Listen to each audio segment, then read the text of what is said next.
The mop head hit the linoleum with a wet slap that echoed through the VA Medical Center cafeteria like a gunshot. Cicely Merritt did not flinch. She never flinched anymore. The white cane leaning against her hip caught the fluorescent light as she guided the mop in methodical arcs across the floor, her clouded eyes fixed on nothing and everything simultaneously. The breakfast rush had left its usual carnage across the cafeteria, coffee rings and crumbs, and the occasional splatter of scrambled eggs that nobody bothered to clean because that was what the blind janitor was for. 43 people occupied the space at 7:22 a.m. Cicely knew this without counting. She knew that 12 of them were veterans in wheelchairs, clustered near the windows where the morning sun warmed arthritic joints. She knew that 8 administrative staff members had commandeered the corner booth, their laughter sharp and performative. She knew that the security guard by the east entrance had been watching her for the past 6 minutes with an expression she could not see but could certainly feel. The white cane was a prop. The clouded eyes were contact lenses that cost $3,000 and required replacement every 90 days. The limp in her left leg was real, a souvenir from a rooftop in Damascus that she would carry until they put her in the ground. But nobody at the VA Medical Center in Fort Worth, Texas, knew any of this. To them, she was simply Cicely, the slow one, the blind woman who could not move fast enough when codes were called, the 40-year-old janitor with the unfortunate disability who should probably be working somewhere less demanding, somewhere that did not require spatial awareness or quick reflexes or the ability to see a spilled medication before a patient slipped on it. She heard them coming before she smelled the expensive perfume. Sherry Kimball's heels clicked against the linoleum in a rhythm that announced her presence like a herald trumpeting the arrival of minor royalty.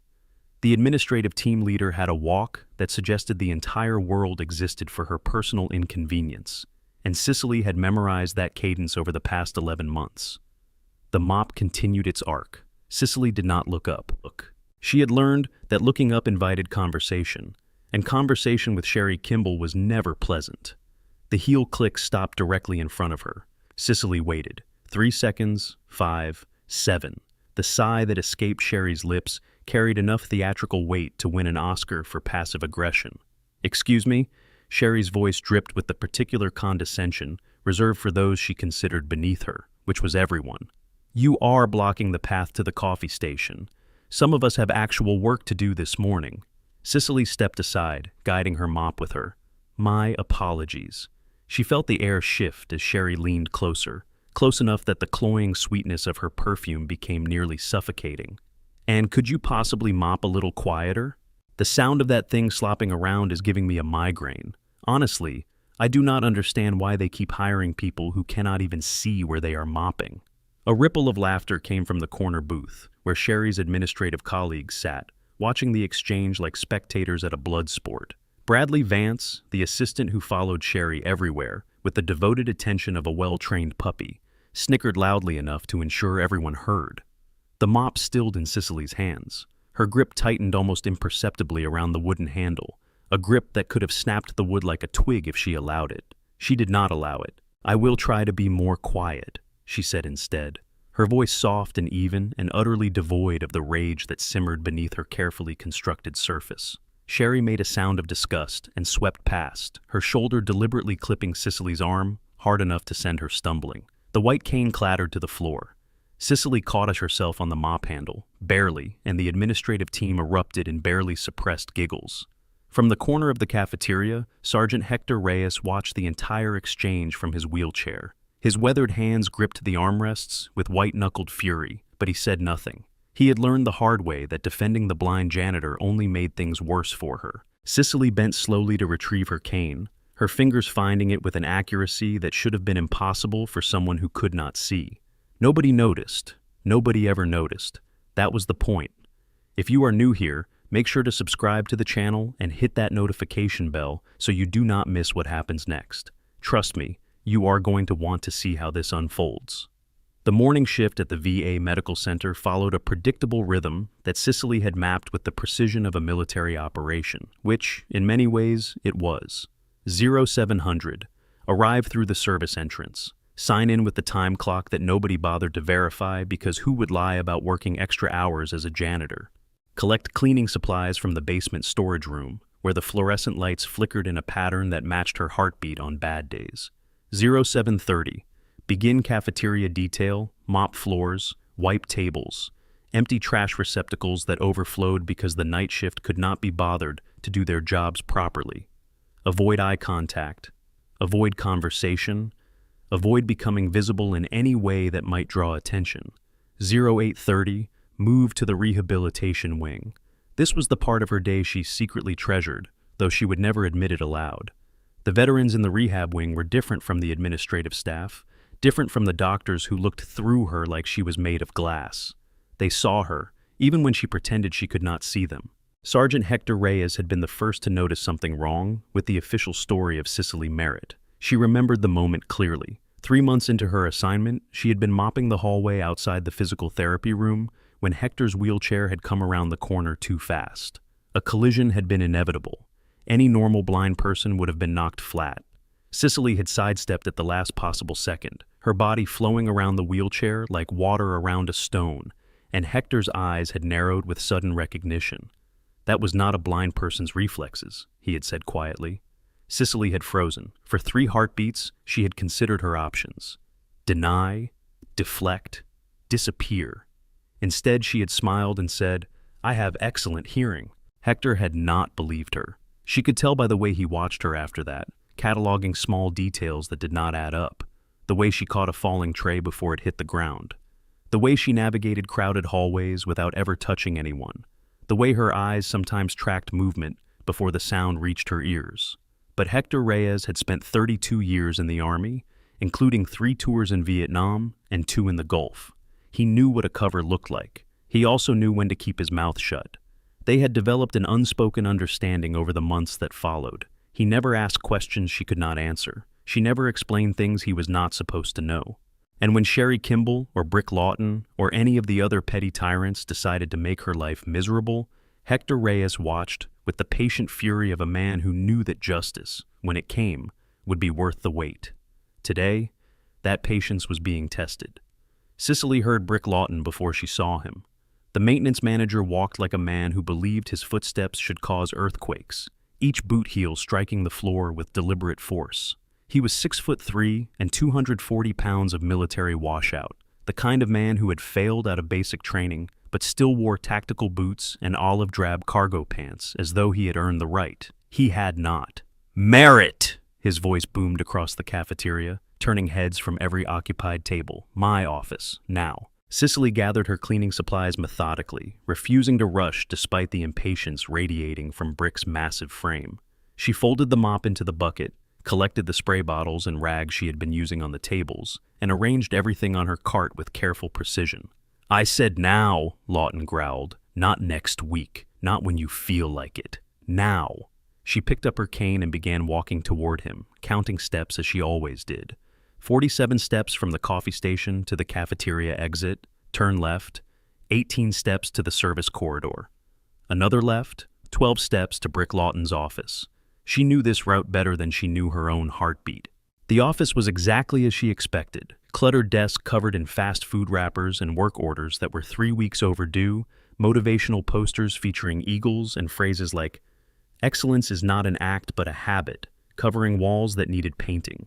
A single metal chair positioned in front of the desk, where employees were expected to sit and accept their verbal beatings with appropriate humility. Cicely did not sit. She stood with her cane planted firmly in front of her, her clouded eyes fixed on a point somewhere above Brick Lawton's left shoulder. "3 complaints this week," Brick said, settling into his chair with the self-satisfaction of a man about to deliver a verdict. 3. You know what that means? Cicely waited. She had learned that Brick Lawton preferred rhetorical questions. Actual answers only made him angrier. "It means you are on thin ice, Merritt, paper thin." He leaned forward, and she smelled coffee and cigarettes and the faint chemical tang of the cleaning solvent he used to cover both. "Dr. Marsh says you were mopping near his workspace yesterday and nearly knocked over his equipment. Sherry says you have been giving her attitude in the cafeteria. And now I have Derek Foley telling me you have been wandering into restricted areas. I have not been in any restricted areas." The words came out before she could stop them, flat and certain, and utterly devoid of the deference Brick Lawton expected. She regretted them immediately. Brick's chair creaked as he stood. He was trying to intimidate her with his size, looming over her desk like a malevolent shadow. "Are you calling Foley a liar?" Cicely swallowed. Her hands tightened around her cane. "No, I am simply stating that I have not been in any restricted areas." The silence stretched between them like a wire pulled taut. She could hear Brick's breathing, heavy and aggressive, could sense the violence simmering beneath his skin. Men like Brick Lawton had patterns, and she had studied his for 11 months. He would not hit her here, not in his office where cameras recorded everything and witnesses could be called. But he wanted to. God, he wanted to. "Here is what is going to happen," he said finally, his voice dropping to a register that was somehow more threatening than his earlier shouting. "You are going to do exactly what you are told. You are going to stop wandering around places you do not belong. You are going to keep your head down and your mouth shut. And maybe, if you are very lucky, I will not recommend that HR terminate your employment." He stepped closer, close enough that she could feel the heat radiating from his body. "And if I catch you lying to me again," Brick continued, "I will make sure you never work in this city again. You understand me, blind girl?" "Yes." "Yes what?" "Yes, sir." The words tasted like ash in her mouth, but she said them anyway. She had swallowed worse things in worse places for far more important reasons. "Now, get out of my office and get back to work." Someone vomited in the rehabilitation wing bathroom. "Should be right up your alley." She turned and walked out, counting steps, maintaining the careful shuffle of a woman who could not see where she was going. Behind her, Brick Lawton laughed, the sound following her down the corridor like something rotting. 18 steps to the service corridor, 47 steps to the cafeteria. She collected her cleaning cart and redirected toward the rehabilitation wing, her face a mask of practiced neutrality. Inside, something both sharp and dangerous stirred, something she had buried in the Syrian desert along with 3 teammates and a mission that had gone catastrophically wrong. Something that whispered in a voice that sounded like gunfire and screaming and the wet gurgle of a man dying in her arms. She silenced it, for now. The rehabilitation wing smelled like antiseptic and hope, and the particular desperation of men trying to reclaim bodies that had been broken in service to their country. Cicely had cleaned this wing every day for 11 months, and she had memorized every face, every name, every injury. Room 212, Corporal Marcus Webb, 24, lost both legs below the knee to an IED in Helmand Province. He was learning to walk on prosthetics that he hated, but refused to give up on. Room 215, Private First Class Destiny Owens, 22, traumatic brain injury from a training accident. She could not remember her mother's face, but could still recite the rifleman's creed word for word. Room 218, Master Sergeant Hugo Brennan, 67, lung cancer that the VA was fighting with everything it had. He had served 4 tours in Vietnam and 2 in the Gulf, and had stories that would curl your hair if you had the patience to listen. And Room 221, Sergeant First Class Hector Reyes, 58, spinal cord injury that had put him in a wheelchair 18 months ago. He watched Cicely like a hawk every time she passed his doorway, his dark eyes cataloging details that did not add up. Today those eyes found her the moment she pushed her cart into the wing. "Rough morning?" Hector asked, wheeling himself into the hallway with the practiced ease of a man who had accepted his new reality but refused to let it define him. Cicely paused in her mopping. "Every morning is the same," Hector snorted. "That Lawton is a piece of work." What did he want this time? Nothing important. She felt his gaze on her, heavy with unasked questions. Hector Reyes had been Special Forces in his younger years, before the injury that ended his career. He knew what operational security looked like. He knew how to read the spaces between words. "You know," he said carefully, "I've seen a lot of things in my life. Seen men who could not walk learn to run.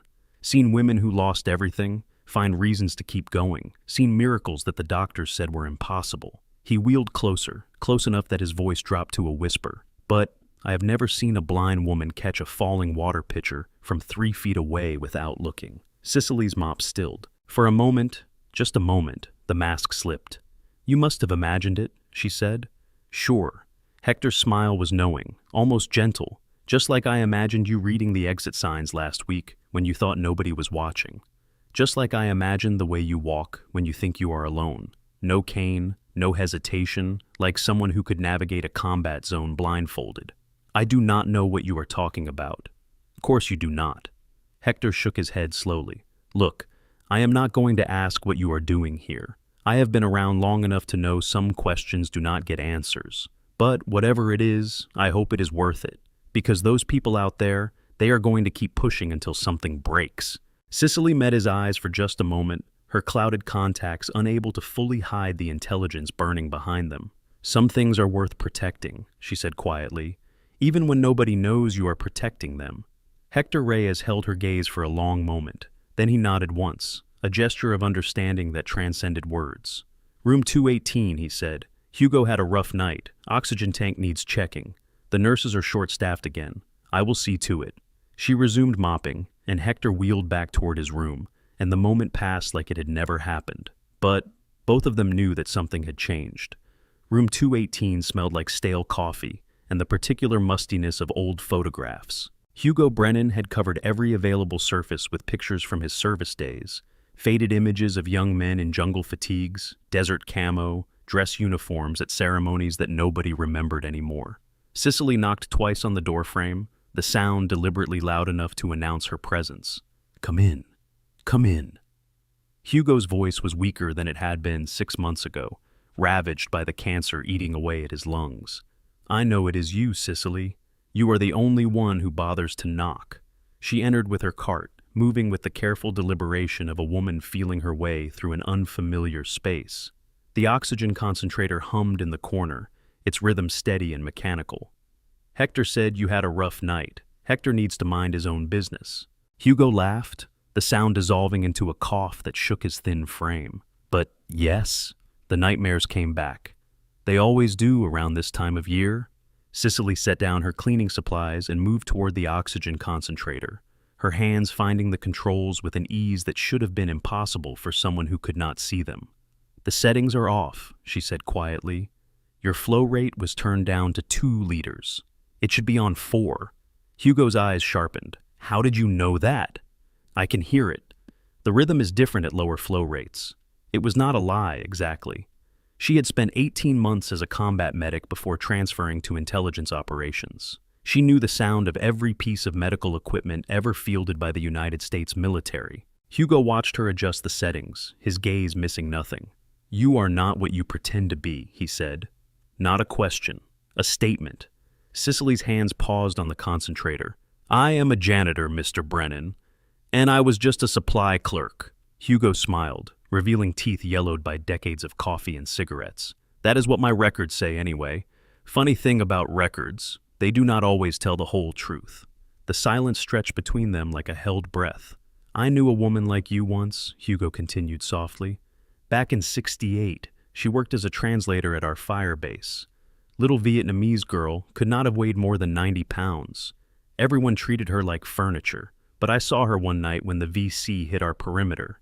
Saw her take out 3 sappers with a knife before any of us even knew we were under attack. He reached for the photograph on his nightstand, hands trembling with the effort. Found out later she was Phoenix program, CIA. Deep cover. She had been feeding intelligence to our guys for 2 years, and nobody knew, not even me, until that night. Why are you telling me this? Because I recognize the eyes. Hugo held up the photograph, an image of a young woman in civilian clothes standing next to a helicopter. Same look, same patience, same willingness to be invisible while protecting everyone around you. Cicely took the photograph. Her fingers traced the edges, feeling the worn texture of decades of handling. She died 3 months after this picture was taken, Hugo said. VC found out who she was. They made an example of her. I am sorry. Do not be sorry. Be careful. Hugo's voice dropped to barely a whisper. Whatever you are doing here, whatever mission brought you to this place, know this. Evil has a way of finding people who threaten it. And this hospital has more evil than most people realize. Cicely set down the photograph. Her clouded eyes met Hugo's roomy ones. And for just a moment, the pretense between them dissolved. What do you know? She asked. Hugo shook his head slowly. Not enough to prove anything. But I have been watching. Medications going missing. Veterans dying in ways that do not quite add up. Money disappearing from the administrative budget. He paused, another cough racking his frame. And I have seen you watching too. Every day for 11 months, you clean these halls and you see everything. So, whatever you are doing, do it faster. Because I do not have much time left. and I would like to see justice before I go." Before Cicely could respond, the door swung open with enough force to rattle the photographs on the wall.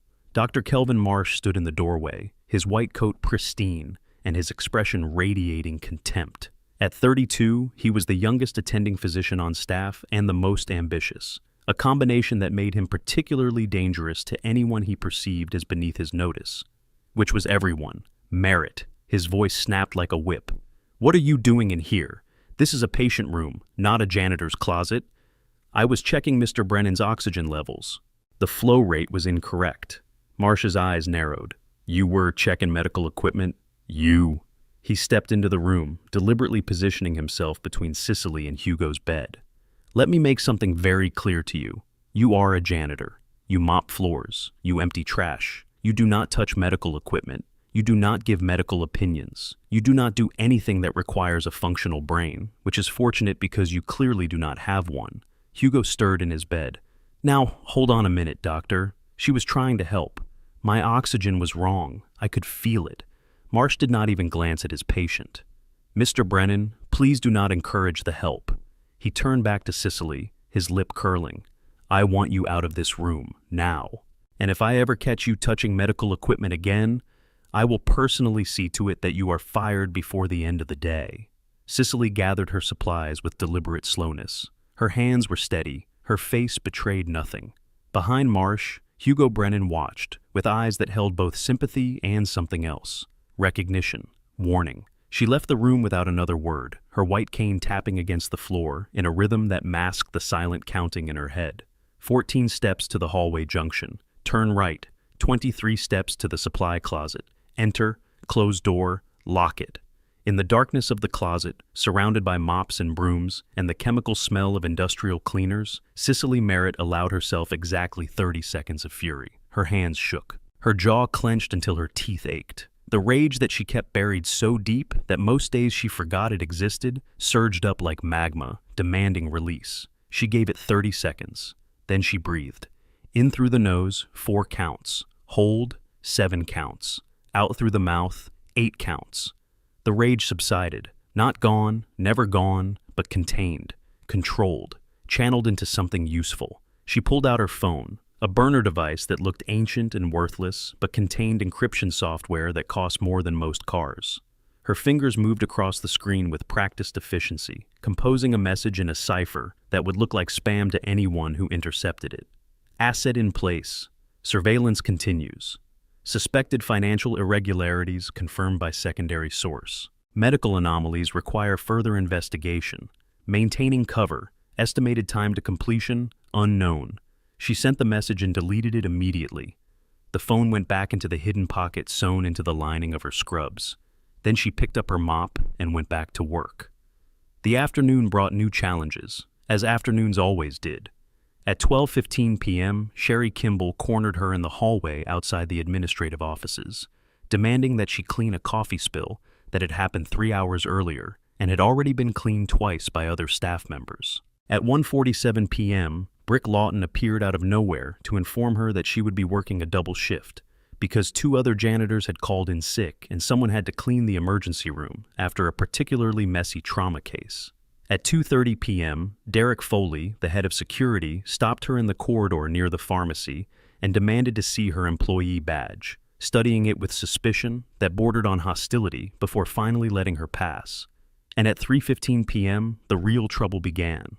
Cicely was mopping the floor near the main entrance when the federal inspector arrived. She knew the type immediately. The woman walked like someone who believed her authority preceded her through every doorway, a power walk that announced her presence before she even opened her mouth. Her suit was government-issue gray, her hair pulled back in a severe bun, her eyes scanning every detail of the lobby with the cold assessment of someone cataloging evidence.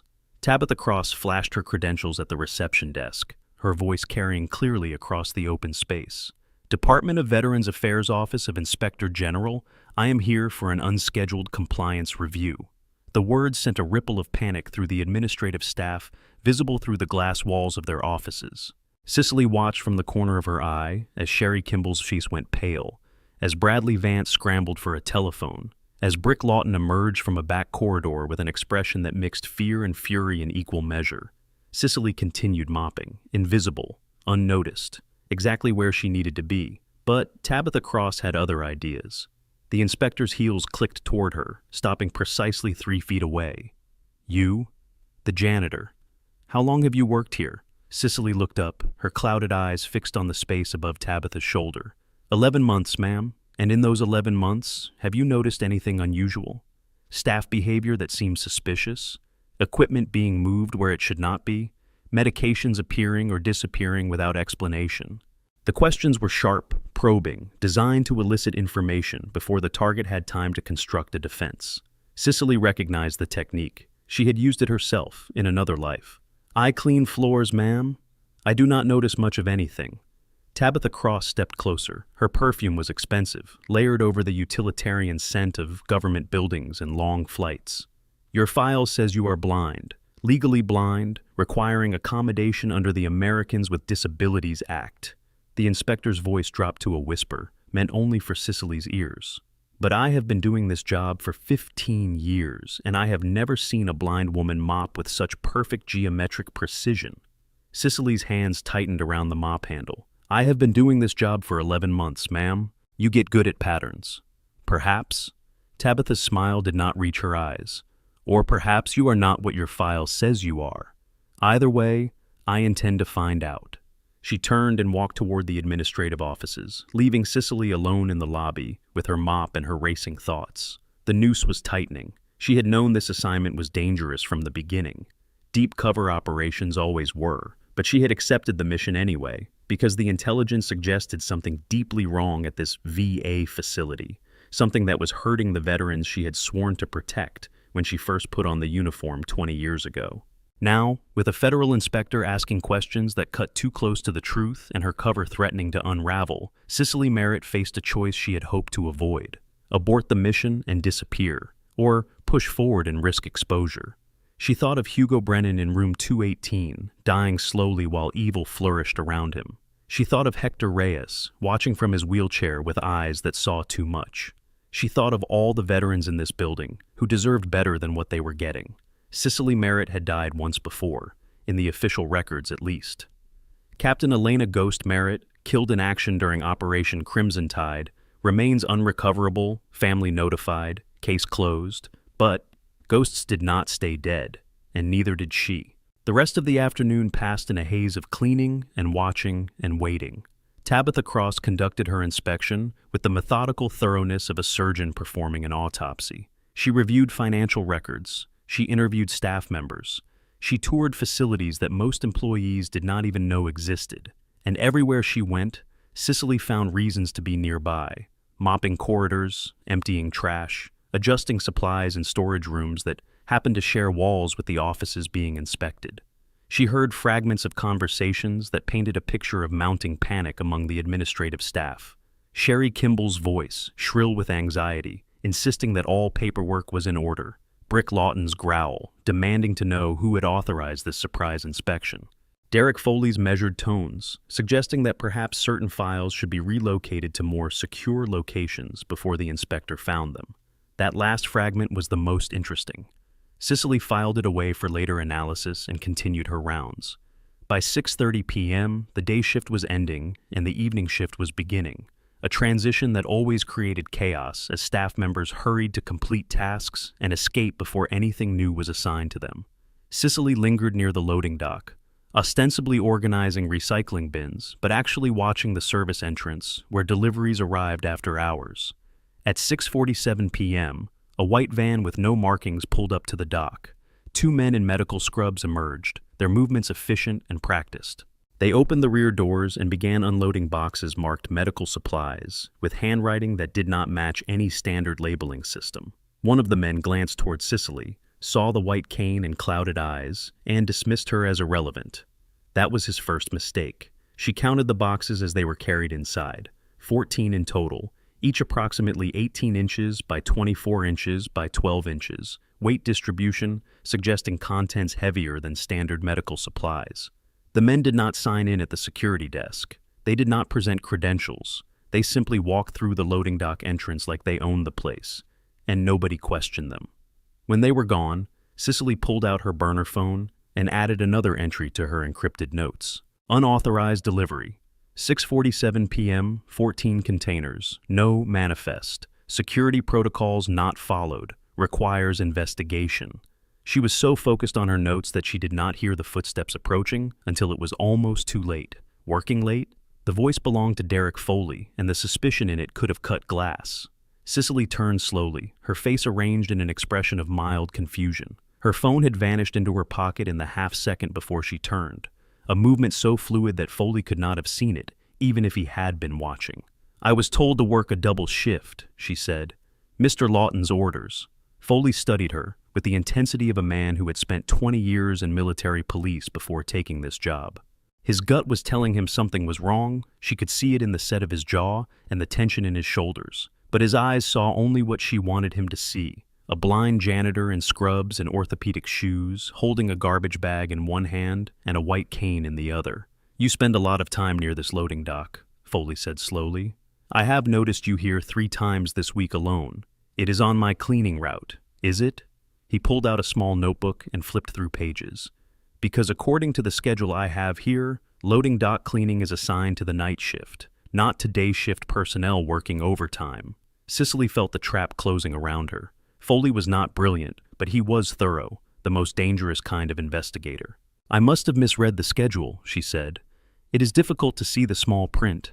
It was a risk, playing the disability card so directly, but it worked." She saw the flicker of discomfort in Foley's eyes, the automatic retreat that most people performed when confronted with their own assumptions about blindness. "Just make sure you stick to your assigned areas," he said finally. "There have been some security concerns lately, and I do not need janitors wandering around where they do not belong." He turned and walked away, but not before casting one last suspicious glance over his shoulder. Cicely waited until his footsteps faded completely. Then she allowed herself a small smile. He was getting close. They all were. The inspector, the security chief, the nervous administrators with their hidden files and unauthorized deliveries. The game was approaching its endgame. She just had to survive long enough to see it through. The cafeteria at 7:30 p.m. was nearly empty, occupied only by a handful of night shift workers grabbing dinner before their rounds and a few veterans who preferred the quiet hours when the crowds thinned and the noise level dropped to something bearable. Cicely sat alone at a corner table, eating the sandwich she had brought from home and reviewing her mental notes on the day's events. The clouded contacts made reading difficult in low light, but she had adapted over the months, developing techniques for extracting information from her environment without obviously looking at anything. She was so absorbed in her thoughts that she almost missed the conversation happening 2 tables away. Almost. The voices belonged to Sherry Kimball and Dr. Kelvin Marsh, their heads bent close together in a huddle that radiated conspiracy. Their words were pitched low, meant for each other's ears only, but Cicely had trained with some of the best intelligence operatives in the world. She heard everything. "The inspector found the discrepancy in the medication logs," Sherry was saying, her voice tight with panic. "She is asking questions about the fentanyl inventory. If she digs any deeper, she will find the secondary accounting system." Marsh's response was sharp, clipped. "Then make sure she does not dig deeper. Move the files.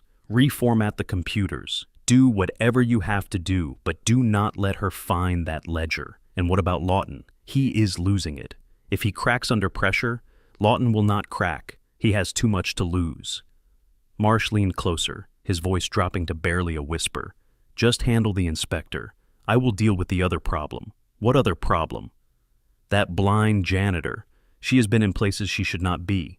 Foley told me he caught her near the loading dock tonight." Sherry made a dismissive sound.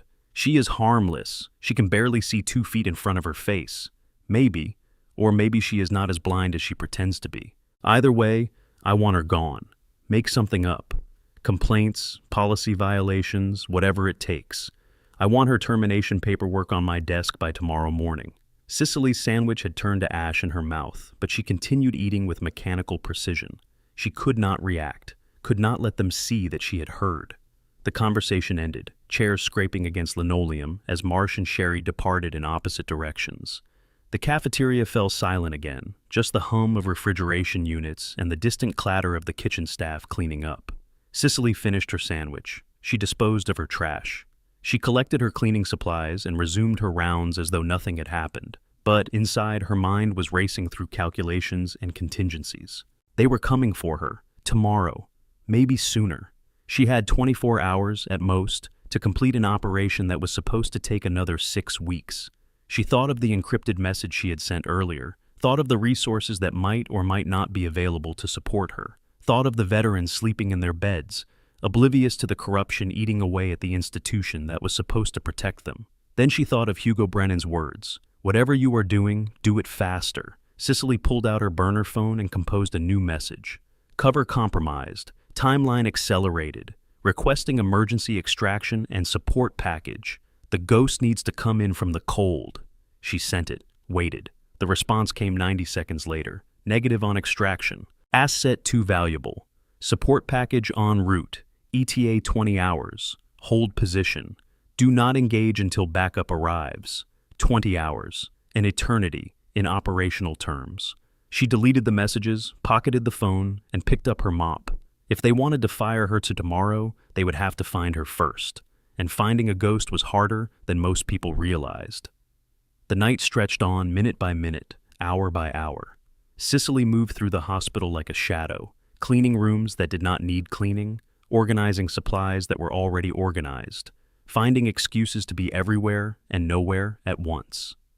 At 9:15 p.m., she discovered that the door to the administrative records room had a faulty lock that could be bypassed with a paperclip in 17 seconds of focused effort. At 10:42 p.m., she photographed 12 pages of the secondary accounting ledger that Marsh and Sherry had been so worried about. Her phone's flash disabled and her movements quick enough that even the security cameras would only show a blur.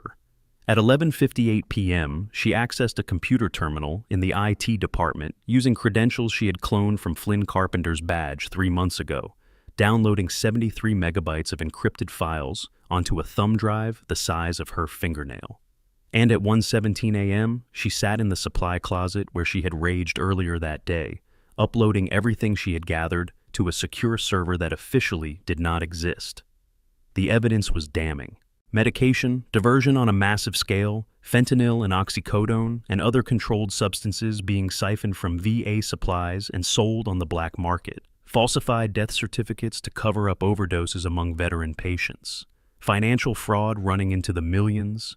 Money that should have gone to veteran care instead lining the pockets of a network that included doctors, administrators, and security personnel. And at the center of it all, a name she had not expected to find. Director Franklin Mosley, the man who ran this entire facility, the man who shook hands with senators and posed for photographs with grateful veterans, the man whose public image was so carefully constructed that nobody had ever thought to look beneath the surface. Until now. Cicely stared at the evidence on her screen, her jaw tight with fury that she could not afford to express. This was bigger than she had realized, bigger than a simple corruption case, bigger than a few greedy administrators skimming from the budget. This was organized crime operating out of a federal facility, preying on the most vulnerable members of American society. And in 20 hours, assuming the support package arrived on time, she was going to burn it all to the ground. She closed her laptop, hid it behind a false panel in her locker, and returned to her cleaning rounds. The night was not over yet. At 4:30 a.m., when the hospital was at its quietest, and even the night shift was fighting the urge to doze, Cicely heard the sound. It came from the direction of the pharmacy, a crash followed by muffled voices and the unmistakable thump of someone hitting the floor.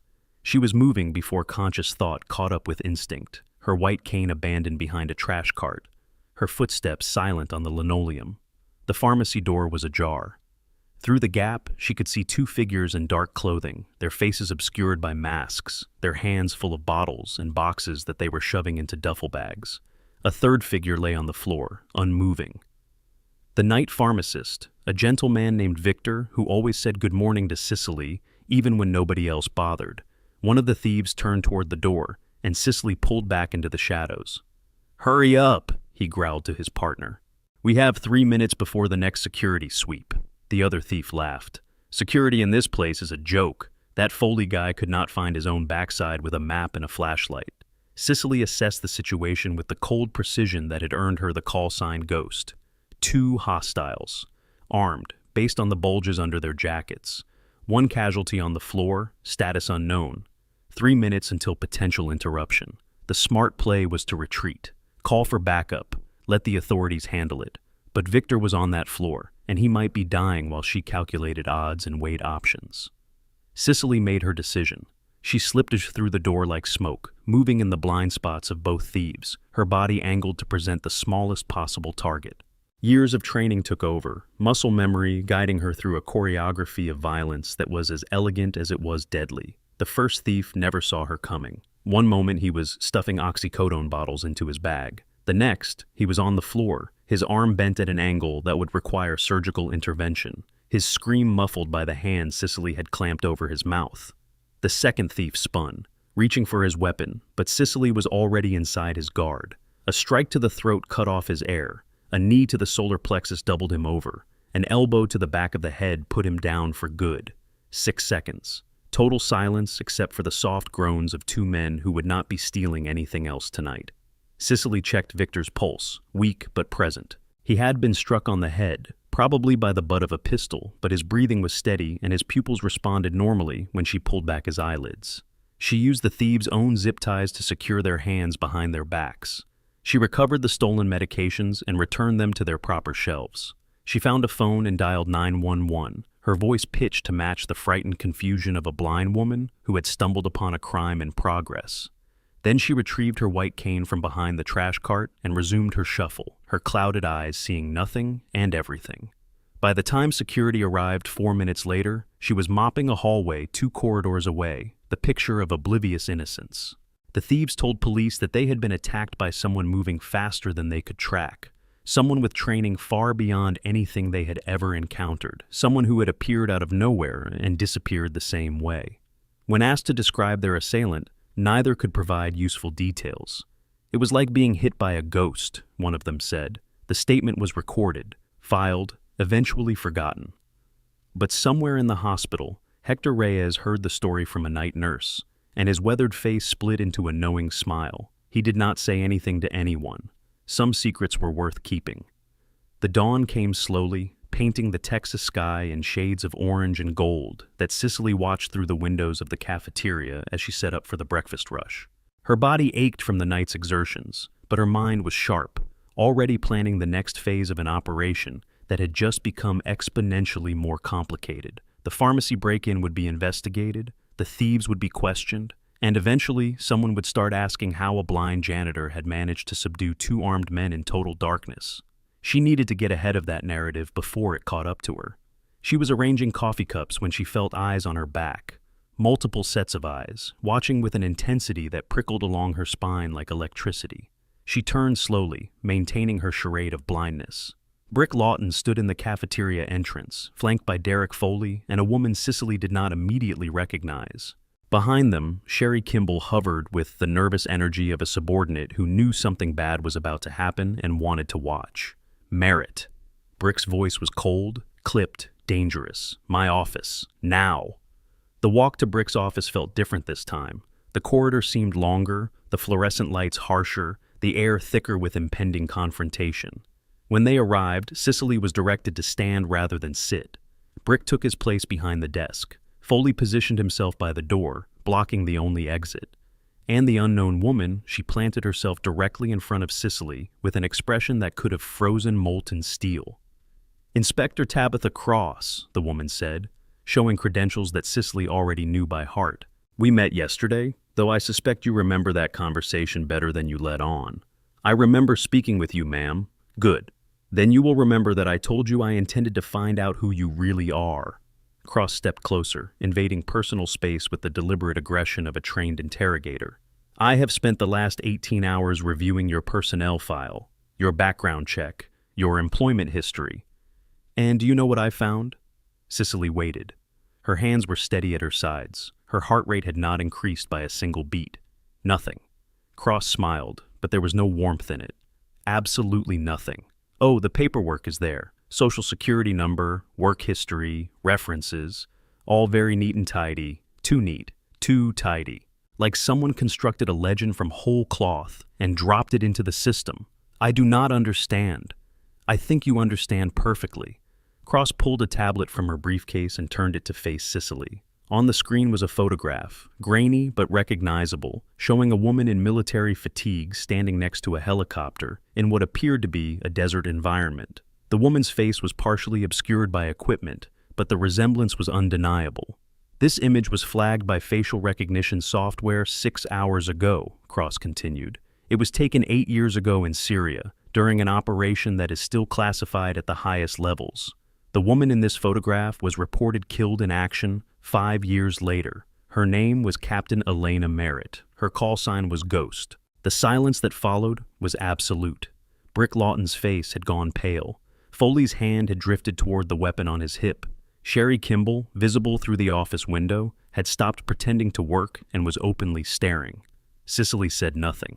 "So, here is what I think happened," Cross said, her voice sharp as a scalpel. "I think you were placed here under deep cover for reasons that are above my pay grade. I think you have begun gathering intelligence on activities at this facility that someone in Washington considers a national security concern.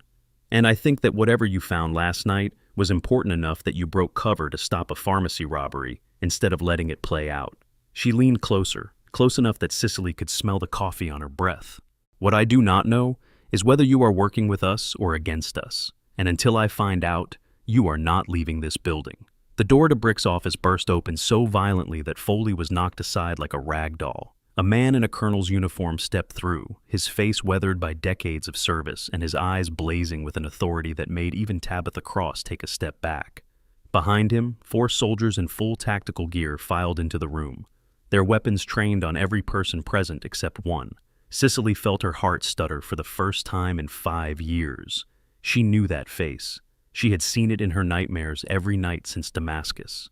Colonel Raymond Garrett stopped in front of her, his expression unreadable. "Captain Merritt," he said, his voice pitched low enough that only she could hear, "we need to talk about Operation Crimson Tide." And in that moment, Cicely knew. Her past had finally caught up with her. The office had become a pressure cooker of competing authorities and dangerous secrets. Colonel Raymond Garrett stood like a monument in the center of the room, his presence commanding attention from every other occupant. The tactical team he had brought with him had secured the perimeter with efficiency that spoke of years of specialized training, their weapons held at low ready, their eyes tracking potential threats with the cold assessment of men who had seen combat and survived. Brick Lawton had pressed himself against the far wall, his earlier bravado evaporating in the face of actual military authority. Foley remained by the door, his hand frozen halfway to his weapon, smart enough to recognize that drawing on these men would be suicide. Tabitha Cross held her ground, but her confidence had visibly wavered, and Cicely stood in the eye of the storm, her clouded contacts suddenly feeling like the flimsiest disguise imaginable. "Everyone out!" Garrett commanded. "Now!" Cross stepped forward, her jaw set in stubborn resistance. "Colonel, I am conducting a federal investigation. You cannot simply barge in here and order me to vacate." Garrett's eyes met hers with the weight of 30 years of classified operations behind them. "Inspector Cross, what I am about to discuss with this woman is classified at a level that does not officially exist.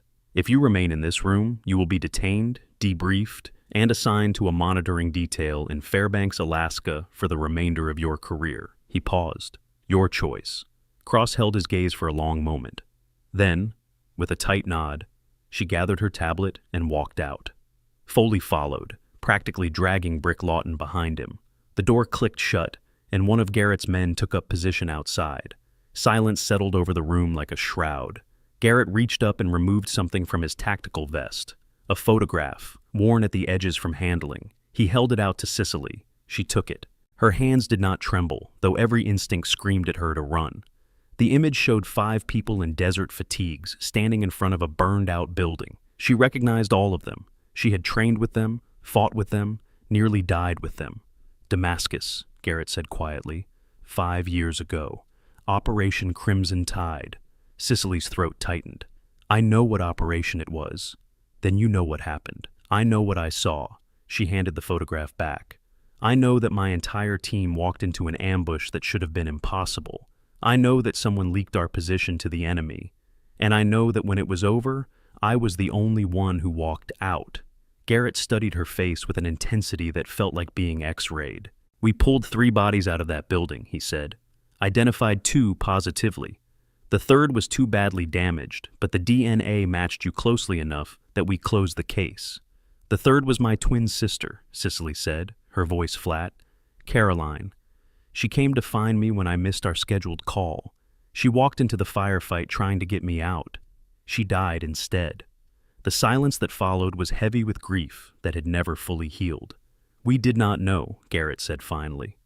About your sister. The file said you had no living family. The file was wrong. Cicely met his eyes without flinching. A lot of files are wrong, Colonel. That is why I am here. Garrett moved to the window, his back to her as he stared out at the hospital grounds below. For 5 years, we thought you were dead. For 5 years, the men and women who served with you have mourned you, honored you, tried to move on with the knowledge that one of our best operators was gone forever. He turned back, his expression hard. And now I find out you have been alive all this time, working under deep cover in a VA hospital in Texas. No authorization, no support, no extraction plan. I had my reasons. Then explain them to me, because right now, I have a lot of people asking a lot of questions that I cannot answer. Cicely was silent for a moment, weighing how much to reveal. This man had been her commanding officer once, before everything fell apart. She had trusted him with her life on a dozen operations across 3 continents. But trust, she had learned, was a currency that could be counterfeited. The ambush in Damascus was not random, she said finally. Someone sold us out. Someone with access to operational details that only a handful of people knew. I spent 3 months in a field hospital recovering from my injuries. I spent another 6 months tracking the leak. And when I finally found the source, it led me here. Here? Garrett's brow furrowed. To a VA hospital in Fort Worth? Not to the hospital, to the network. Cicely's voice hardened. The same people who sold out my team in Damascus are running an operation out of this facility.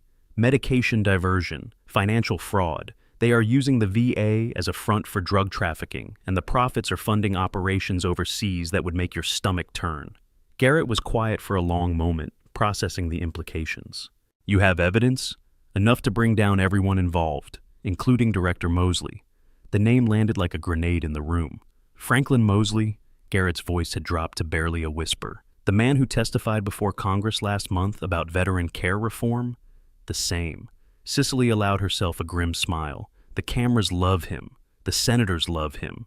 The press calls him a champion of veteran rights. But underneath all that polish, he is running a criminal enterprise that has cost dozens of veterans their lives. She reached into her scrubs and pulled out a thumb drive no larger than her fingernail. This contains financial records, communication logs, medication tracking data, everything needed to prosecute. She held it out to Garrett. I was supposed to have 6 more weeks to complete the operation, build an airtight case, identify all the players. But they are coming for me today, so we do not have 6 weeks anymore. Garrett took the drive, turning it over in his fingers like it was made of nitroglycerin. Who else knows about this? My handler at Langley, a few veterans here who figured out I was not what I claimed to be. She paused. And now the federal inspector who was about to arrest me before you showed up. Cross. Garrett's jaw tightened. She is not going to let this go. Woman is like a terrier with a bone. Then give her a bigger bone to chase. Cicely's eyes met his. This operation involves people at every level of this facility. Administrators, doctors, security personnel. If Cross wants to make a career case, I am handing her the investigation of a lifetime. Before Garrett could respond, his radio crackled. Colonel, we have movement. 5 black SUVs approaching from the East Access Road. Government plates, arriving in approximately 2 minutes. Garrett's expression shifted, something flickering behind his eyes that Cicely could not quite read.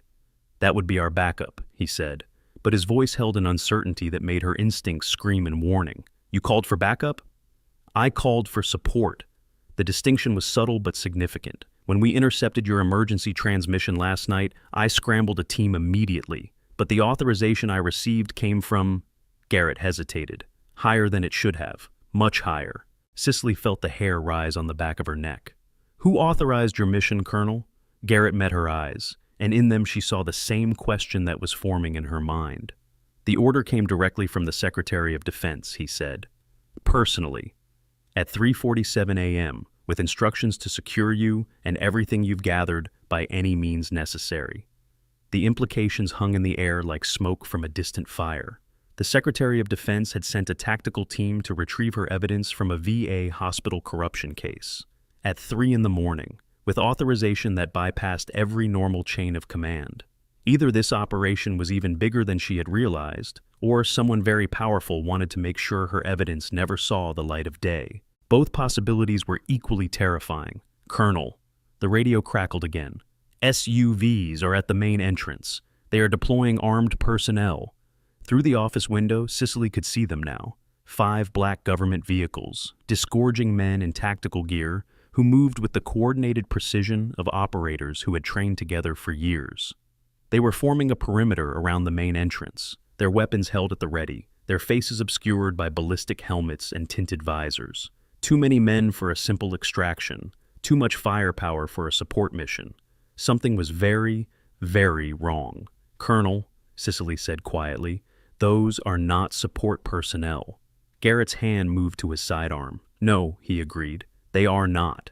Outside, the lead operator spoke into a radio. His voice was amplified through some kind of external speaker system, carrying clearly through the glass. "This is a federal operation. All personnel are ordered to shelter in place. Any resistance will be met with appropriate force. We are here for one person, the individual known as Ghost." The cafeteria had gone silent. The hallways had gone silent. The entire hospital seemed to hold its breath, waiting for something terrible to happen. And in a supply closet on the 3rd floor, Sergeant Hector Reyes looked at the young volunteer who had been helping him with his physical therapy exercises. "Willow," he said quietly, "I need you to do something for me." The girl, barely 19 and still learning what service meant, looked at him with wide eyes. "What is it?" "Find Cicely Merritt, the blind janitor. Tell her that the cavalry is here." Hector's weathered face split into a knowing smile. "But tell her to be careful, because sometimes the cavalry rides for the wrong side." Willow nodded and slipped out of the room, moving with the quick grace of youth. Behind her, Hector Reyes gripped the wheels of his chair and began rolling toward the elevator. He had spent 58 years watching warriors fight other people's battles. Today, he was going to fight one of his own. The hospital had become a maze of competing factions and hidden agendas. Cicely moved through the corridors with a speed that would have been impossible for a blind woman, her white cane abandoned somewhere behind her, her clouded contacts still in place but utterly irrelevant now. She had shed her disguise like a snake shedding old skin, and in its place was something colder, harder, more dangerous. She was no longer Cicely the janitor, she was Ghost, and ghosts, by definition, were very difficult to catch. The armed men from the SUVs were spreading through the building in a search pattern that was military in its precision but flawed in its assumptions. They were looking for a woman who was blind and slow and incapable of evasion. They were not looking for what she actually was. She slipped through service corridors that did not appear on any official map, access tunnels she had discovered during 11 months of patient reconnaissance, maintenance shafts that connected different wings of the building like arteries in a massive mechanical heart. Behind her, she could hear shouting, orders being barked, doors being kicked open. They were getting closer. She needed a weapon. The supply room on the 4th floor contained, among other things, a fire axe that would be too obvious, a box of scalpels that would be useful but limited, and a maintenance ladder that could serve as both weapon and tool. She chose the latter. 2 minutes later, she was in the ceiling space above the administrative wing, crawling through ductwork that groaned under her weight but held firm. Below her, through gaps in the ceiling tiles, she could see fragments of chaos. Sherry Kimball, crying in her office while 2 armed men ransacked her filing cabinets. Bradley Vance, face down on the floor with zip ties around his wrists, answering questions in a voice that trembled with terror. And Tabitha Cross, standing in the hallway with her tablet clutched to her chest, arguing furiously with a man who wore the insignia of a federal marshal. "This is my investigation," Cross was saying, her voice sharp with indignation. "You cannot simply waltz in here and seize everything I have been working on for the past 2 days." "Inspector," the marshal replied, his tone suggesting he had heard similar protests many times before. "This operation has been elevated to national security status. Everything you have gathered is now classified. You will surrender all materials immediately and submit to a security debriefing before leaving this facility." On whose authority? The authority of people who do not answer to you. Cicely filed the exchange away and kept moving. The ceiling space narrowed as she approached the central administrative hub, forcing her to belly crawl through dust and debris that had accumulated over decades of neglect. Her arms ached, her injured leg throbbed with the particular agony of old wounds pushed too far, but she kept moving. Because somewhere in this building, Colonel Garrett was trying to figure out whose side he was really on. Somewhere, Hector Reyes was rolling his wheelchair toward a confrontation he was not equipped to win. Somewhere, the evidence she had gathered over 11 months was either being secured or destroyed, and if it was the latter, everything she had sacrificed would be for nothing. She reached a junction in the ductwork and paused, orienting herself by the sounds filtering up from below. To her left, she could hear the rhythmic pounding of boots on stairs. Tactical team ascending to the upper floors.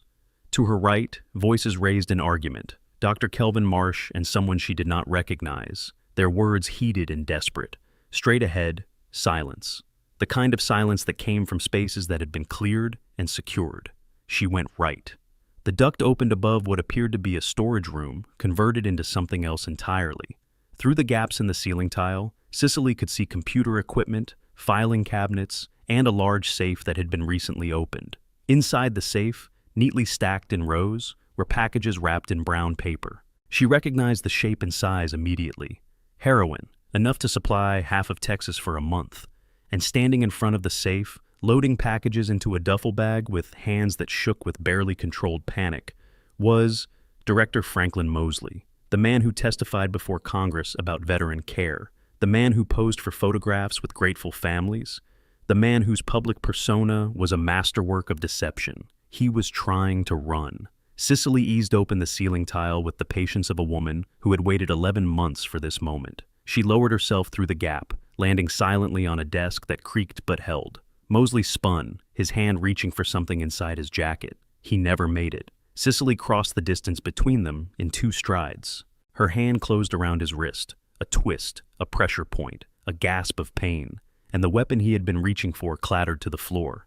"Director Mosley," she said, her voice cold as winter, "we need to have a conversation about your business practices." Mosley's face had gone the color of old paper. His eyes darted around the room, searching for escape routes that did not exist. "I do not know who you are," he stammered, "but you are making a very serious mistake. My name is Captain Elena Merritt, United States Army, currently assigned to Joint Special Operations Command on detached duty to Central Intelligence Agency." She tightened her grip on his wrist until he gasped. "And the only mistake being made here is yours. You cannot prove anything. I have the secondary ledger from administrative records. I have 73 megabytes of communications data from your private server. I have testimony from 3 different sources linking you to the Damascus operation in 2019. She smiled, and there was nothing warm in it. "And now I have you, standing in front of an open safe full of heroin that was supposed to be shipped to veterans who never received it." Mosley's resistance collapsed like a building with its foundations removed. "They will kill me," he whispered. "If I talk, they will kill me." "Who?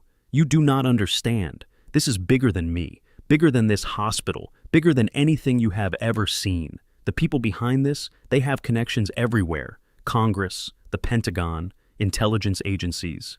There is nowhere I can go that they will not find me."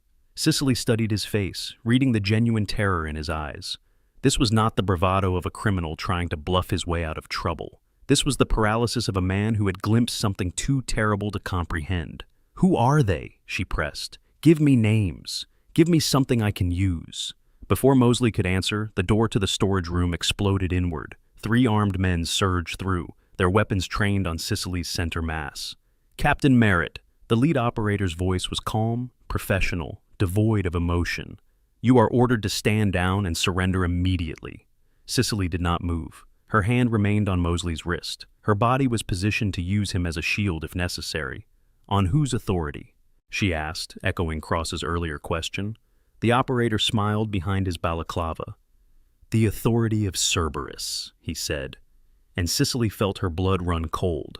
Cerberus was not supposed to exist. It was a myth, a ghost story told in intelligence circles, a shadow organization that allegedly operated outside the boundaries of any government, answering to no one, pursuing agendas that served interests too dark to acknowledge publicly. She had heard whispers of it during her years in special operations. Operations that went wrong in ways that defied explanation. Assets that disappeared without trace. Missions that achieved objectives no official policy could justify. But whispers were all they had ever been, until now.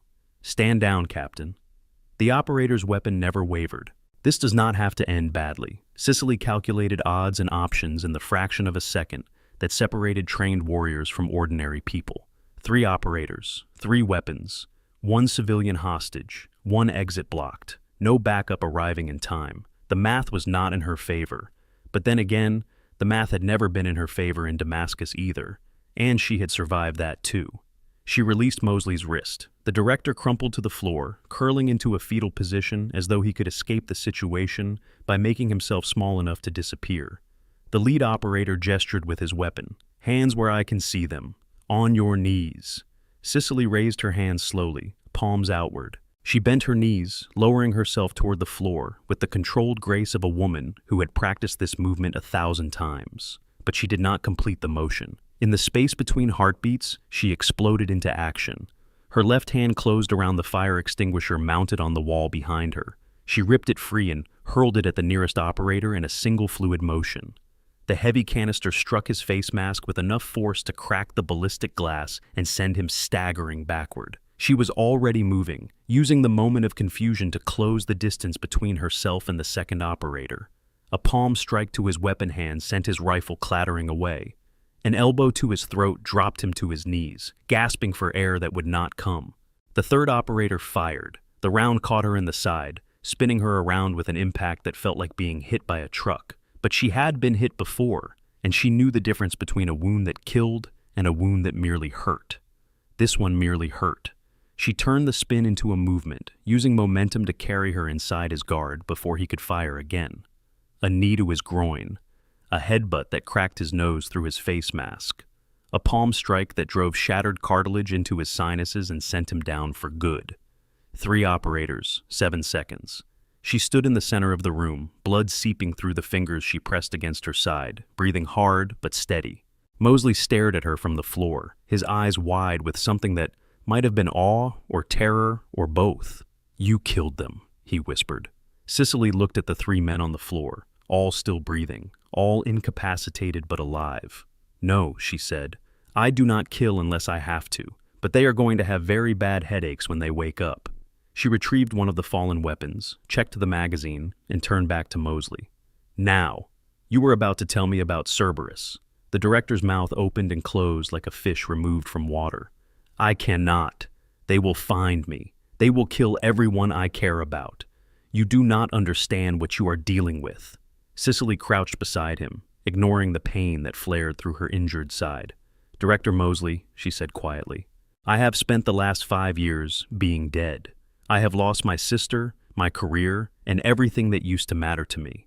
The only thing I have left is the truth. So, yes, I understand exactly what I am dealing with, and I am going to tear it down, piece by piece, until there is nothing left but ashes and justice." She stood, extending a hand to help him up. "The question is whether you are going to help me, or whether I am going to leave you here for Cerberus to clean up when they realize their retrieval team failed." Mosley stared at her hand for a long moment. Then, slowly, he reached up and took it. In the hallway outside the storage room, the sounds of tactical boots and shouted orders were growing closer. The search teams were converging on this location, drawn by the gunshot that had echoed through the building. Sicily had maybe 90 seconds before they arrived. She looked at Mosley, then at the open safe full of heroin, then at the 3 unconscious operators on the floor. 90 seconds. More than enough time. "Is there another way out of this room?" she asked. "Service corridor, behind the filing cabinet on the left wall. It connects to the maintenance tunnels underneath the building." Sicily nodded and began moving, dragging Mosley with her when he hesitated. She paused at the safe long enough to photograph its contents with her phone, uploading the images to the secure server before the first tactical boots appeared in the doorway behind them. Then she was gone, slipping into the darkness of the service corridor with a wounded side and a terrified witness and the knowledge that somewhere out there, forces beyond her comprehension were mobilizing against her. The game had changed, but Sicily Merritt had not survived this long by playing by the rules. She played to win. The maintenance tunnels beneath the VA medical center smelled like rust and forgotten things. Cicely moved through the darkness with Mosley stumbling behind her, one hand pressed against her wounded side, the other holding the tactical flashlight she had taken from one of the fallen operators. The beam cut through the blackness in sharp angles, revealing pipes thick with corrosion and walls that wept moisture from decades of neglect. Behind them, muffled by concrete and distance, she could hear the chaos unfolding above. Shouted orders, running footsteps, the occasional crack of a door being breached. They were searching for her, all of them. The Cerberus operators, the federal marshals, the hospital security team, an entire building mobilized to find one woman who was supposed to be dead. How much further? Mosley gasped, his expensive shoes slipping on the damp floor. Cicely consulted the mental map she had constructed over 11 months of patient reconnaissance. 200 meters to the eastern junction. Then we surfaced near the parking structure.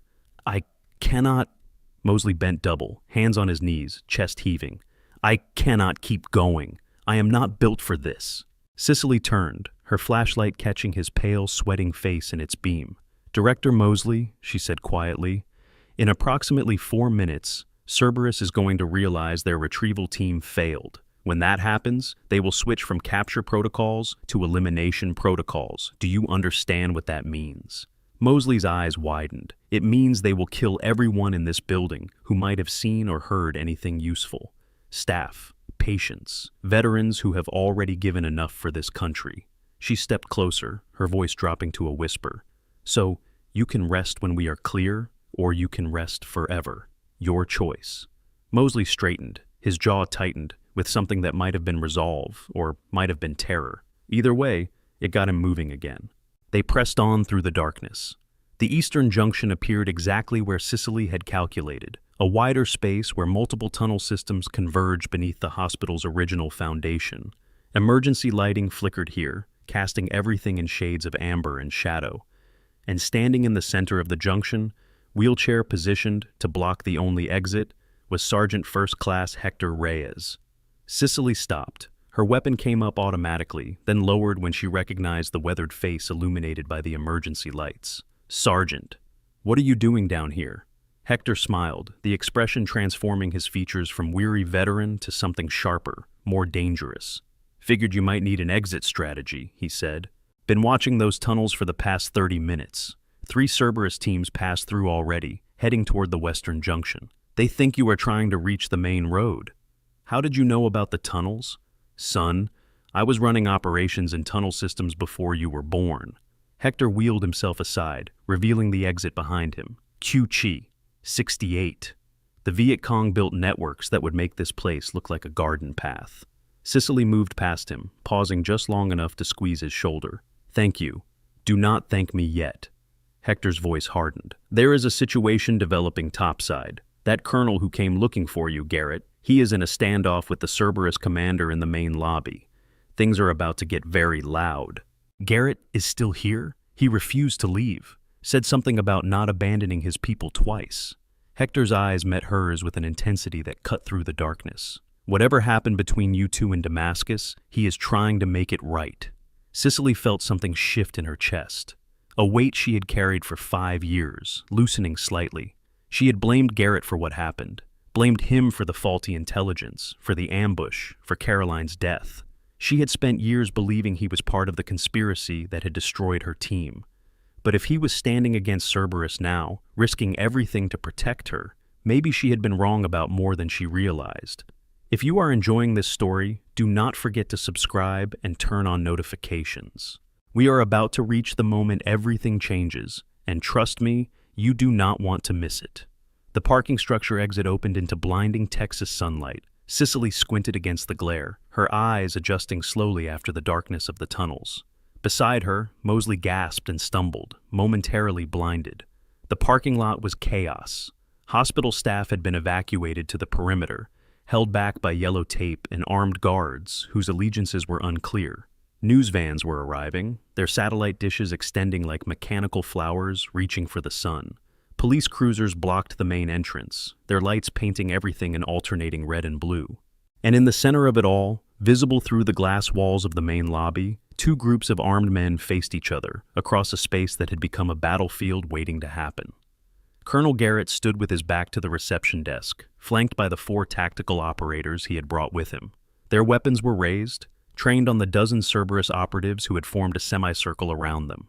The standoff was seconds from becoming a massacre. Cicely assessed the situation with the cold clarity that combat demanded. She could slip away, disappear into the crowd, escape with Mosley, deliver her evidence to authorities who might actually use it. The mission would be complete. Justice would be served, eventually. But Garrett would die. And so would his men, who had come here to help her, who had stood their ground when the easy choice was surrender. Cicely had spent 5 years being dead, 5 years hiding from a world that had betrayed her, 5 years convincing herself that the only person she could rely on was herself. Maybe it was time to stop hiding. "Stay here," she told Mosley. "If I do not come back in 10 minutes, find Inspector Cross. Give her everything you know." She did not wait for his response. She walked toward the main entrance with the steady, unhurried pace of a woman who had nothing left to lose. The automatic doors slid open with a soft hiss. Every head in the lobby turned toward her. She must have looked like something from a nightmare, blood soaking through her scrubs from the wound in her side. Her face streaked with dirt and sweat from the tunnels. The tactical weapon she had taken from the fallen operator held loose at her side, not threatening, but not surrendered either. The Cerberus commander, a tall man with silver hair and eyes like chips of ice, spoke first. "Captain Merritt." His voice carried the flat affect of someone who had long ago stopped feeling anything resembling emotion. "You have caused considerable inconvenience today." Cicely stopped in the center of the lobby, equidistant from both armed groups. "I tend to have that effect on people who traffic drugs through veterans' hospitals." A ripple of reaction passed through the gathered witnesses.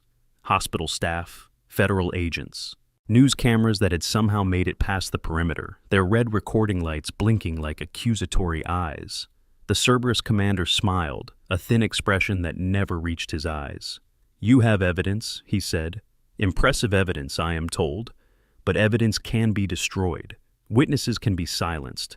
And dead women tell no tales." He raised his hand, a signal to his men. Cicely did not move. "Before you give that order," she said, her voice carrying clearly in the sudden silence, "there is something you should know." The commander's hand paused. "I uploaded everything to a dead man's switch 6 hours ago. Financial records, communications logs, the names of every Cerberus operative currently on American soil." She smiled, and there was nothing warm in it. "If my heart stops beating, or if I fail to enter a code every 12 hours, that information goes to every major news outlet in the country. Simultaneously. You are bluffing. Am I?" Cicely tilted her head slightly. "You have access to my service record. You know what I am capable of. Do you really want to bet your entire organization on the assumption that I'd not planned for this exact scenario?" The standoff stretched, seconds feeling like hours. Then, from somewhere in the crowd of evacuated staff members, a voice rang out. "Holy cow! That is her! That is the blind janitor!" Heads turned, cameras swiveled, and Sherry Kimball pushed through the yellow tape, her face a mask of disbelief and dawning horror. "That is impossible," Sherry stammered. "She is blind. She cannot even see where she is mopping. How can she be?" She trailed off as Cicely turned to face her. For a long moment, nothing happened. Then Cicely reached up and removed the clouded contact lenses that had hidden her eyes for 11 months. She blinked, and Sherry Kimball saw, for the first time, the cold intelligence burning in eyes that had never been blind at all. The sound that escaped Sherry's throat was not quite a scream and not quite a gasp. It was something primal, the vocalization of a worldview shattering in real time. Behind her, Brick Lawton had gone the color of old concrete. Derek Foley's hand had frozen halfway to his weapon, paralysis replacing the suspicion that had driven him for months. Dr. Kelvin Marsh was backing away, his medical arrogance crumbling in the face of a truth he could not process. "You knew," Brick whispered. "You knew everything. Every time I yelled at you, every time I threatened you. You could see me the whole time." Cicely's gaze found him in the crowd. "I could see everything," she said quietly. "I saw you falsifying maintenance records to cover up safety violations. I saw you taking bribes from vendors who supplied substandard equipment. I saw you threaten a veteran in a wheelchair because he complained about the temperature in his room." Brick's mouth opened and closed, but no words emerged. "And you," Cicely turned to Sherry, I saw you manipulating overtime records to steal from the payroll budget.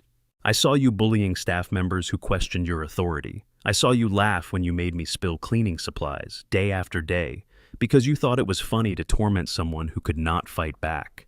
Sherry's face had gone from pale to green. I did not know, she whispered. I did not know who you were. Would it have mattered?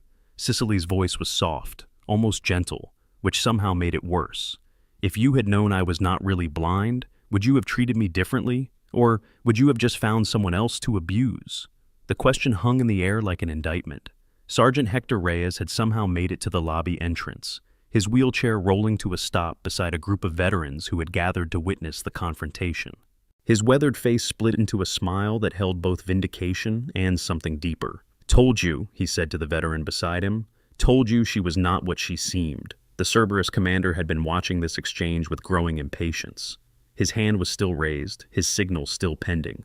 This is very touching, he said, his voice cutting through the murmured reactions of the crowd. But it changes nothing. Captain Merritt, you will surrender yourself and your evidence, or people will start dying. From across the lobby, Colonel Garrett spoke for the first time since Cicely had entered. Commander, his voice carried the weight of 30 years of service.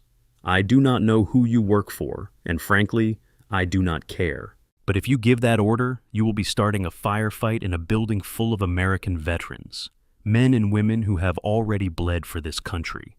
Is that really how you want this to end? The commander's eyes flickered between Garrett and Cicely, calculating odds. The math was changing. News cameras were recording everything. Federal agents from multiple agencies were present. The crowd of witnesses had grown to over 100 people, all watching, all waiting. Whatever Cerberus was, it operated in shadows. It could not survive this much sunlight. The commander lowered his hand. This is not over, he said to Cicely. He gestured to his men, and they began a tactical withdrawal toward the parking structure. We will meet again, Captain. Cicely watched them go, her weapon still at her side.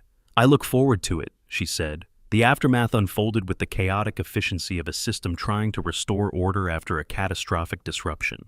Federal marshals took Director Mosley into custody within minutes of his emergence from the parking structure. His confession, recorded on Cicely's burner phone during their escape through the tunnels, provided enough probable cause for immediate arrest.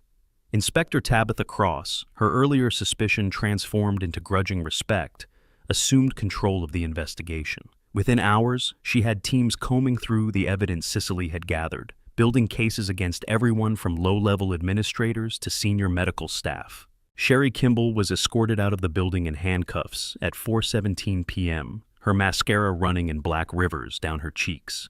Bradley Vance followed 20 minutes later, his cooperation having bought him nothing but a slightly more comfortable holding cell. Brick Lawton tried to run. He made it as far as the parking structure exit before 2 FBI agents intercepted him. His protests of innocence echoed off the concrete walls as they led him away. Dr. Kelvin Marsh surrendered voluntarily, his arrogance finally breaking when confronted with the scope of evidence against him. He requested a lawyer before they finished reading his rights. Derek Foley was the last to fall.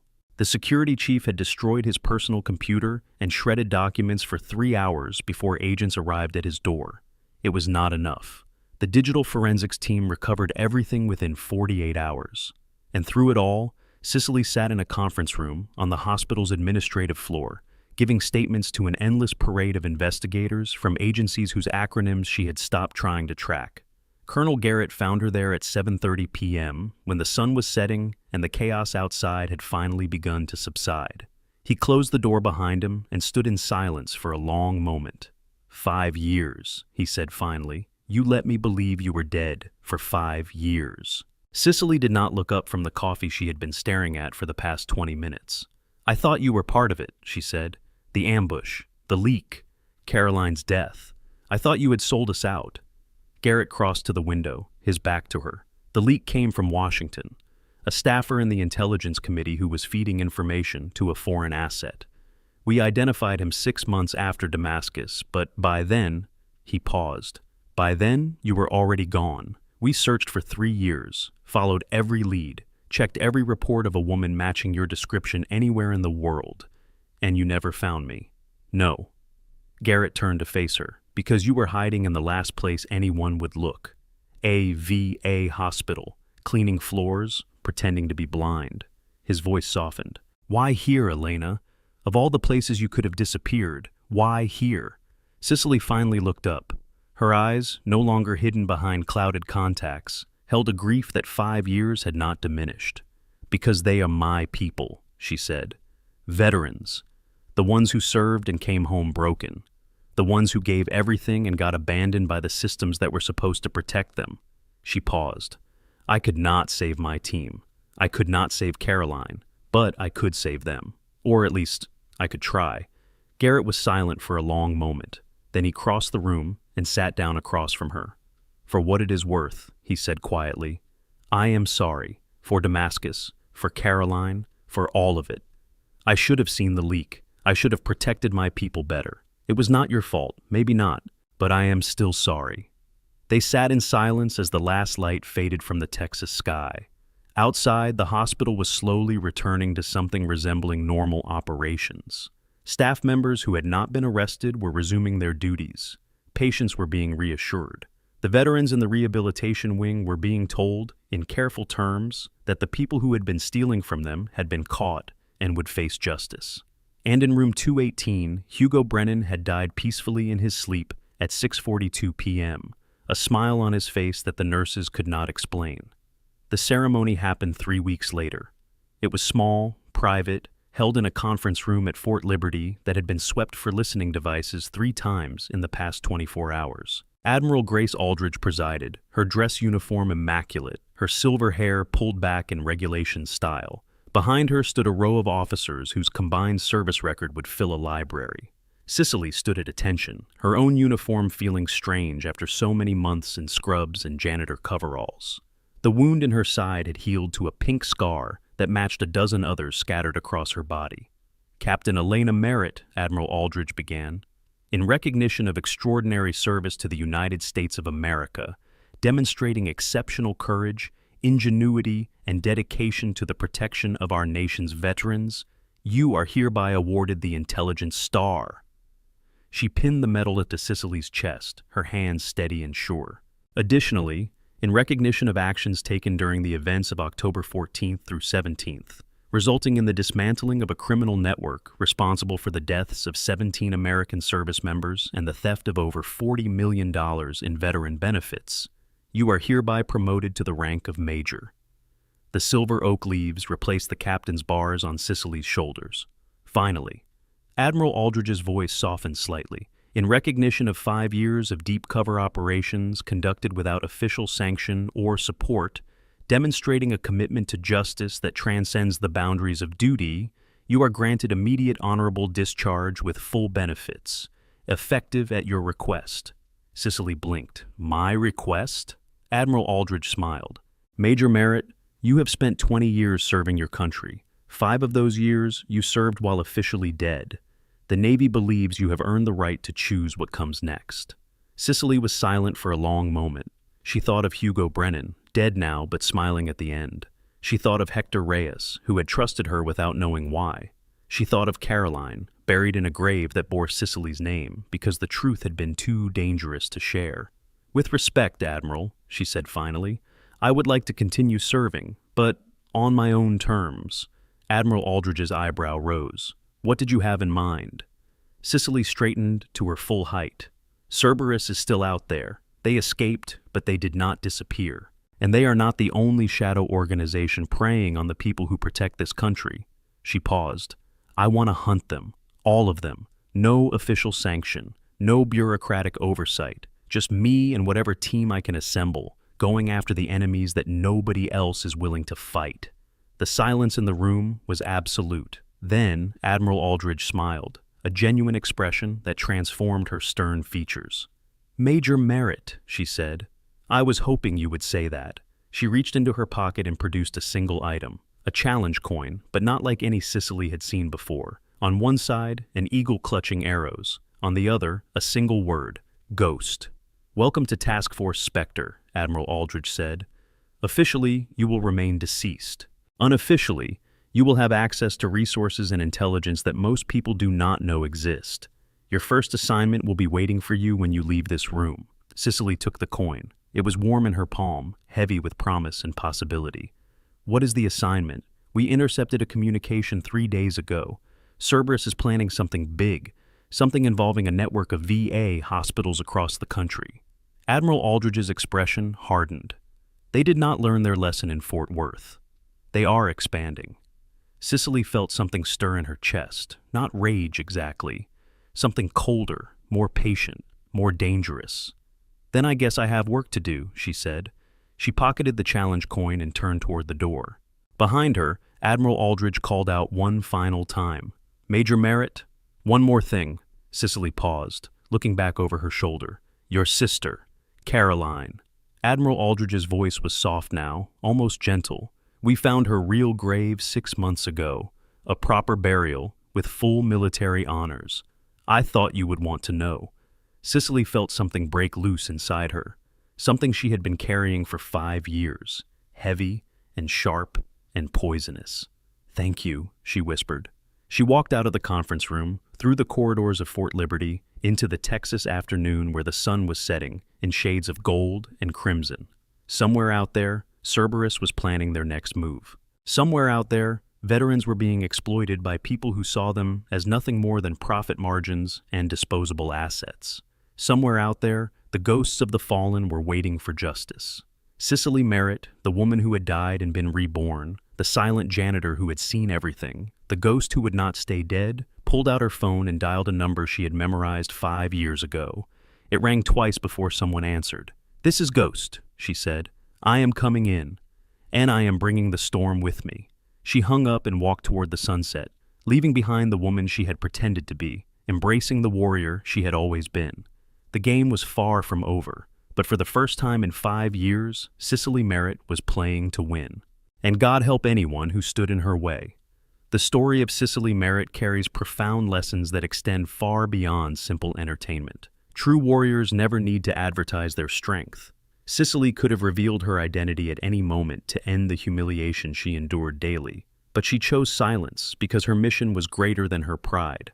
That is the mark of genuine strength, the ability to restrain power when restraint serves a higher purpose.